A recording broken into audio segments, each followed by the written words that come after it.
All right, good evening, everybody. Welcome to Channel 6 TV here on Community Focus. I'm Kenny Fogle, your host. Glad you can be with us tonight. I'm going to talk a little bit about a couple things. We've got Amanda St. Clair here with us today. And Amanda, thank you for making the show. No problem. And first of all, you're the newly formed Young Democrats here in Nelson County, and you're heading that up this year.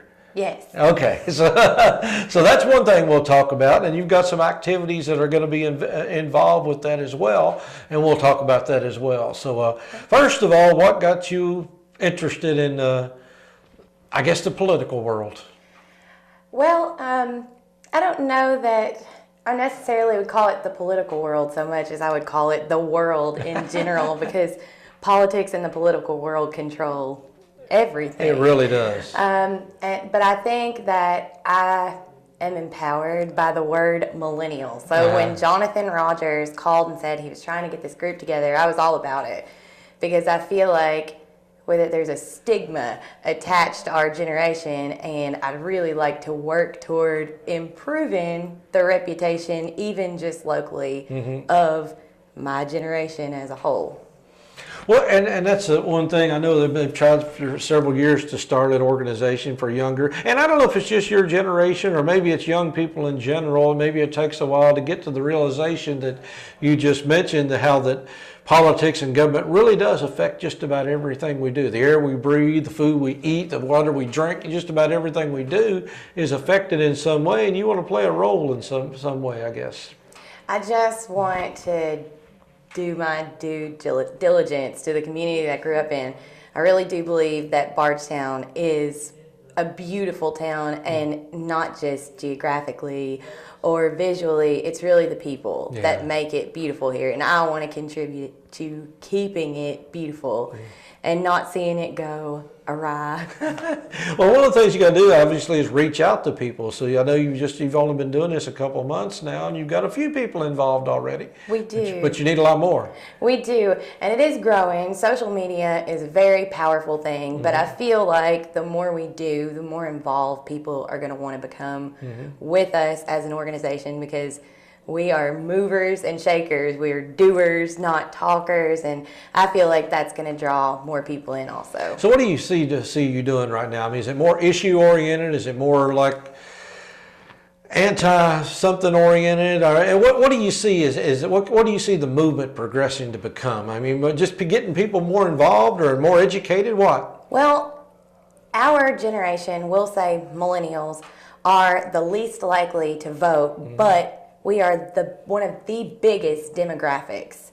And so we are uninvolved, and I feel like there's a lot of information that comes at us from every angle. Like, we now have social media and the internet. It's very powerful from all angles, and I feel like it's really easy to be misled.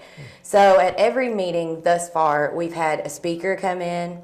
We've had somebody talk to us about different key issues. So far, we've had Martha Ness, Billy has come, Billy Shekels, and they give us advice. Audrey Hayden, even though she is in our demographic, they're good about guiding us and coaching us and showing us what popular issues are. Martha Ness is excellent at showing us objective thinking and different ways to look at things, and in her experience, this is what happened, and these are the outcomes that can happen from these decisions that are being made. And it's nice to have people explain that to you. So we have with that going for us, which is awesome. And we look forward to having James DeWeese. He'll be coming in the near future. I think in September we'll have him. So it gives people an outlet to learn, and it also gives us an outlet to talk to each other about what's going on.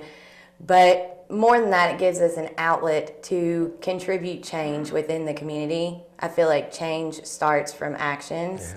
So I feel like when people see our group and they see that we're doing good things for people, we're trying to do good things for the community, we're trying to give you this outlet for education, again, more people are going to become involved, and more people are going to become involved in voting. They're going to start asking the tough questions and not just arguing on the good old Facebook. Well, you hit on a point right there, is voting. Is that obviously that's the thing that's been declining over the years, not only just in the millennial age group, it's been declining overall, but the voting percentages have been dropping, and that's very alarming in a democracy and a republic to see people not participate. And this is one way that maybe can get people back to the polls. And I think so. And I think on a broad scale nationwide, on a smaller scale locally, statewide, when they give you the numbers of eligible voters versus who voted, there are plenty of people in all of the previous elections who are like, oh, can't believe this person won, I can't believe that person won, I'm so angry. And then you realize that if a quarter of the people who were angry voted, the results could have been a lot different. And my parents always told me that if you don't vote, you don't get to complain. And I really wholeheartedly believe in that. You don't get to have an opinion if you don't take the only opportunity that you're given to have an opinion. Well, I know not being a millennial and far from it anymore, as the issues change as you get older. I mean, I guess in my age group, it's more people, you hear more people talk about taxes and Social Security and things of that nature. What is it in the millennials? I know the environment's very important. There's a lot of important issues that may be more millennial driven than it is so senior driven. So I feel like issues that are important to millennials, and I'm speaking from the group of people that I know. Like, let's say as a graduate of Bardstown High School, I feel like as a graduate of Bardstown High School, a really important issue to us is everyone having equal treatment in the world, equal rights to things is really important to us. I feel like movements that are empowering other races, other stereotypes, that are knocking down walls, so to speak, are important to us. And they're important because we grew up in a system that allowed us to believe that everyone was important, that everyone was equal. They put us on an equal playing field. They mixed all these different groups of people together, and they did it on purpose, and they pride themselves on it. So we have a lot of Bardstown graduates that are in our group, and I think it's easy. They go hand in hand, you know. I think that's really important to us. I think we're afraid for our futures in some cases. Like, the way our parents grew up is not going to be the way that we are going to grow up, the way that we're raising our children. And the unknown is really scary. So, well, it's still different. I'll just use me as an example. When I grew up, diversity was so much different than it is now. I grew up in an all-white neighborhood. I mean, not until I got into high school did I get into a diverse network of different races, different religions even. I mean, we all grew up in sort of a homogenized area, and to one reason. And also now there's more two-family earners and that nature. So you are in a whole different world than an older generation is. We are. But I think that one of the most unique parts about Bardstown is, even though you aren't of our demographic, of our age group, and neither is Billy Shekels, and neither is Keisha Copeland or James DeWeese, they still see what we're trying to accomplish. They understand what we want, and they want it too. So not only are we a more progressive town, I should say, than other places within the state, but people in older age brackets are following suit. Like, they want these things too. They want change. They want progress. And they want it in a positive light. That's what makes the town great. So I don't think it's just a millennial thing anymore, but our numbers are strong. We, I think, have beat the baby boomers, at least within the state. So we are the new baby boomers. That's powerful. Well, that's encouraging because, you know, I think everybody always is concerned about what the next generation is going to be like. And if it goes all the way back centuries, and everybody always says, oh, the next generation is not going to be like the generation. It's not supposed to be like the generation before. You're supposed to be, I'm not going to say better or worse, but involved. And I guess that's the question. Yes, and so we encourage people in the community to involve us. And I hear so much about millennials and their get up and go, got up and went, because we have all these gadgets that do things for us. And it's so true. I rely so heavily on my smartphone. Like, my smartphone and I are best friends. Everything is in my phone. But I have access to things to make my life easier. Yeah. So now I have that energy to apply toward other things. I don't have to walk 2 miles to drop something in the mailbox and wait 2 weeks to hear back from somebody, you know? And that's the life that my grandparents lived. Yeah. And that even to some degree, you know, my parents, it was hard to have communication with somebody. If they're not home and you keep missing each other, you know, you may not talk for a week, but I'll just send you a text message and you'll see it when you'll see it. I'll send you an email. I'll send you a screenshot or a picture of what I'm doing. So people see those as detractors for us because we have technology and it's ruining us. It just scares people. It scares the older generation, I think. You know, there are things that my kids tell me about at school and I'm like, what? How do you, like, my kid is so ridiculously smart. He's 8 years old. And he's ridiculously smart, and he's telling me all about this eclipse. And I'm like, did I not learn this in school? Like, did nobody? And I know they taught me this, but his little mind is just so ready to go all the time. And it scares me that he knows so much. He's going to be so much smarter than me one day. And I think that's what intimidates people is when people surpass them, they're no longer in the game. They're no longer the head of the ship. Well, it is scary. I know I have my iPhone, and it scares me sometimes, some of the things it does and some things I don't understand. So the unknown scares you to death. Now, if somebody wants to get more involved with the young Democrats or just you get more involved, period, how do they go about it? How do they know how they get in touch with you? Okay. Well, we have a Facebook page. And so if you just type in Nelson County Young Democrats, you'll find our Facebook page. All the officers are listed and tagged. So you can contact me. You can talk to Jonathan Rogers. You can talk to Nicholas Shanks, Shyam Kumar, or Rashay Logan. Anybody will help you. We meet on Wednesdays. It's typically the 3rd or 4th day of the month. We always have an event page for it, which, again, very searchable on Facebook.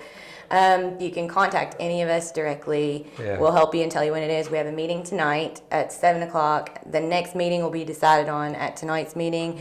But based on Bourbon Festival, it's probably going to be the last Wednesday of the month.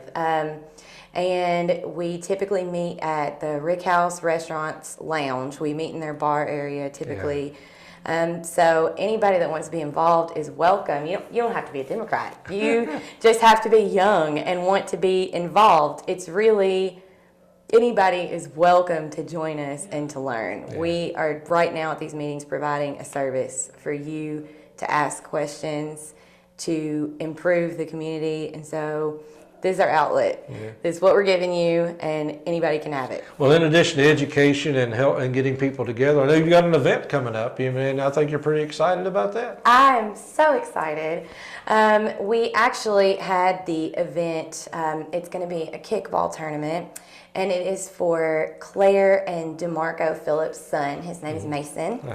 Mason is a beautiful little boy, and he has liver cancer. So Mason's treatments, I understand, are going to be costly, and not only that, but one of them now has to stay home with Mason because he won't be able to go to daycare because of his compromised immune system. They're also going to be traveling to Cincinnati's Children's Hospital pretty frequently, and so we want to help offset any cost that we can. We understand that we may only put a few drops in the bucket, but we want to lessen their load. They're from Bardstown. She was formerly Claire Jones. I personally went to high school with both parents. They're beautiful people. And so we're having a kickball tournament for them. The kickball tournament is scheduled for October the 8th. We initially had it scheduled for September, but we pushed it back some because it was actually the end of August. But it was the same weekend as Buttermilk, and so we pushed it back some so we can get some cooler weather, get more participants. So it's $200 a team, and we are taking teams from any local business. Any local business can sponsor a team, and you get shirts for all your players. And so you'll have your company's logo on the shirt, and then we have a logo for Mason that'll be on everybody's shirt, which is, again, awesome. We also have a silent auction, a silent auction we are getting help for the silent auction from the Women's Democratic Committee in Bardstown. They're going to help us. Apparently, these ladies know their way around building they're the fantastic basket. people. This is what I hear. And we also have Get out of their way. I'm ready to let them have it. I just want to watch. And then we have a simultaneous 50-50 raffle, and it's all going to be centered around the Bardstown softball field. We'll have some booths set up right across the street on the city's property that they're going to let us use. So everything's going to be really fun, and hopefully we make as much money for this family as we possibly can.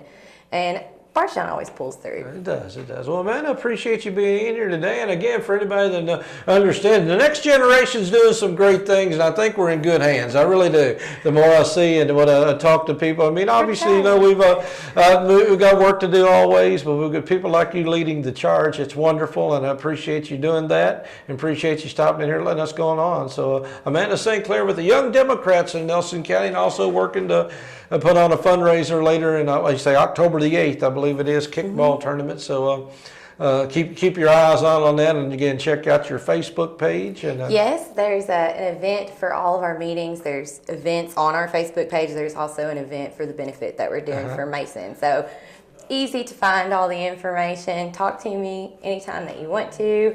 We'd love to have you. We're excited. We're ready. Let's go. All right. I'm getting excited. Amanda St. Clair with us. We appreciate you being here, Amanda, and thank you. And thank you for tuning in. Stick around. A lot more to come here on Community Focus.